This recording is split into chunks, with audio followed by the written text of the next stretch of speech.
প্রসঙ্গ পিএইচপি। তো পিএইচপি তে আজকে আলোচনা করব ফরইচ লুপ নিয়ে। ফরইচ লুপ নিয়ে কিভাবে কাজ করতে হয়, কিভাবে লিখতে হয়, কিভাবে কাজ করে সেই প্রসঙ্গ নিয়ে আজকে আলোচনা দেখব।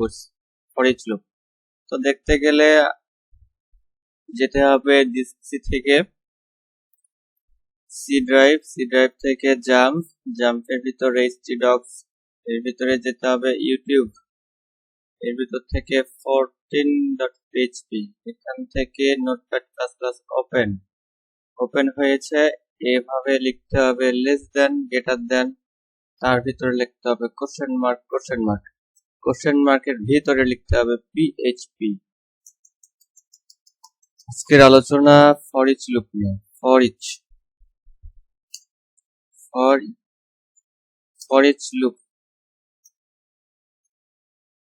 ফরইচ লুপ নিয়ে আলোচনা করতে গেলে একটা নিতে হবে অ্যারে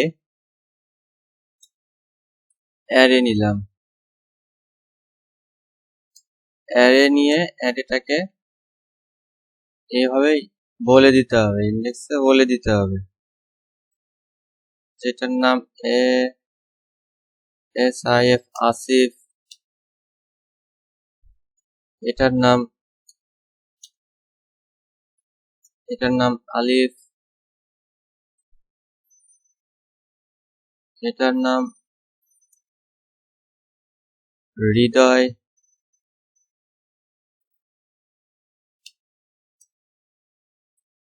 এটার নাম ধরেন আমি দিলাম রিমন। হ্যাঁ, এটাকে কোটেশনে রাখতে হবে নাকি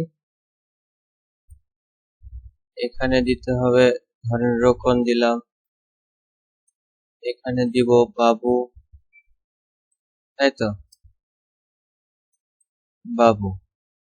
তো এভাবে এই অ্যারেটাকে একটা ভেরিয়েবলের ভিতরে রাখতে হয়। তো ভেরিয়েবল হিসেবে বললাম আলোচনা।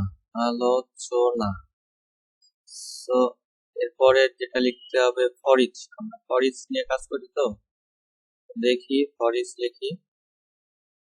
ফরইচ নিয়ে লেখার সময় করতে হবে এখানে একটা এরকম করতে হবে, করার পরে এখানে প্রিন্ট করতে হবে, তাই তো। প্রিন্ট কিভাবে করব, ইকো করে সেমিকোলন দিয়ে স্টেটমেন্ট শেষ করে দিয়ে এই আলোচনাটাকে ইকো করব।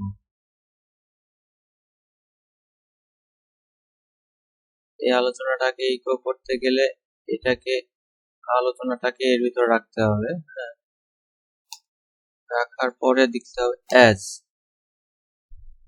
তো এটার জন্য ফরইচ থেকে ধরতে গেলে একটা ভ্যারিয়েবল নিতে হবে, তাই তো। সেই ভ্যারিয়েবলটাকে এটা এখানে লেখা যাবে না। এই ভ্যারিয়েবল এই ইন্ডেক্সটা ধরতে গেলে একটা ভ্যারিয়েবল নিতে হবে। ইন্ডেক্সটা ধরতে গেলে আমি নিলাম একটা ভ্যারিয়েবল নাম দিলাম। তো এটাকে আমি এর ভিতরে পেস্ট করে দিলাম, তাহলে কিন্তু এইগুলো দেখাবে, ঠিক আছে। অ্যারে ইন্ডেক্স গুলো দেখাবে। তো দেখি অ্যারে ইন্ডেক্স গুলো দেখি, তার আগে এখানে একটা এরকম করে নিই, জায়গা করে নিই, তাহলে দেখতে ভালো লাগে, স্পেস আসে তো পরিষ্কার বোঝা যায়। দেখি পরিষ্কার বুঝি, কাজ করি, সুন্দর চোখ করতে হয় না। প্রথমে দর্শনধারী, তারপরে তো গুণ বিচারি নাকি। দেখতে সুন্দর হতে হবে আগে, তারপরে দোষ গুণ। এই যে দেখাইছে, কিন্তু সুন্দর করে দেখাইছে। তো এরপরে আমরা এখানে অ্যাসোসিয়েট ইউজ করবো। অ্যাসোসিয়েট অ্যারে ইউজ করতে গেলে এভাবে বলে দিতে হবে। যদি আমি বলে দিই, এখানে একটা ভ্যালু বলে দিলাম 200, এখানে বলে দিলাম অ্যাসোসিয়েটিভ অ্যারে যে এখানে 600, আবার এদিকে বলে দিলাম কত বলবো, 300, আবার এদিকে বলবো কত, 500, তাই তো। আবার এদিকে বলি কত বলবো? 1000 বলি, তাই তো? বাবুদের কত বলবো? বলি কত বলা যায়?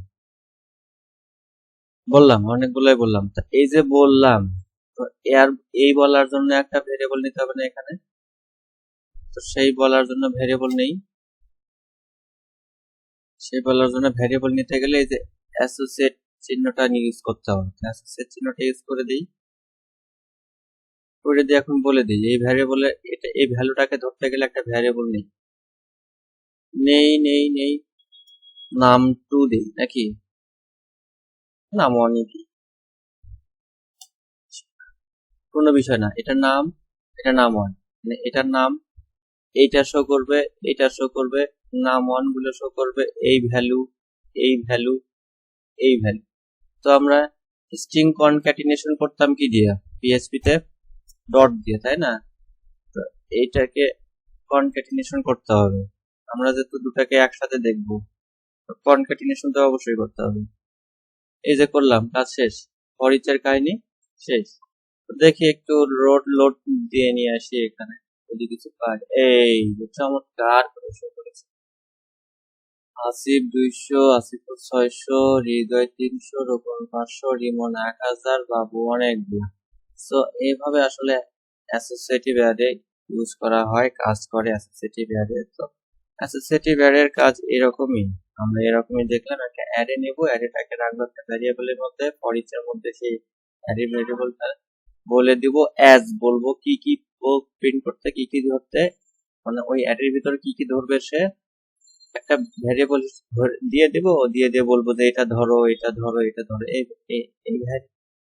ভ্যারিয়েবলটা বলে দেবো। আর ভ্যালু ধরতে গেলে নাম 1, নাম 2 এভাবে করবো। তো এটাকে কনক্যাটিনেশন করলাম আমরা স্ট্রিং দিয়ে। তো এটাই ছিল আজকের আলোচনা। টিউটোরিয়ালটি ভালো লেগেছে, আর বেশি বেশি লাইক করবেন, কমেন্ট করবেন, শেয়ার করবেন, সাবস্ক্রাইব করবেন। Thank you very much.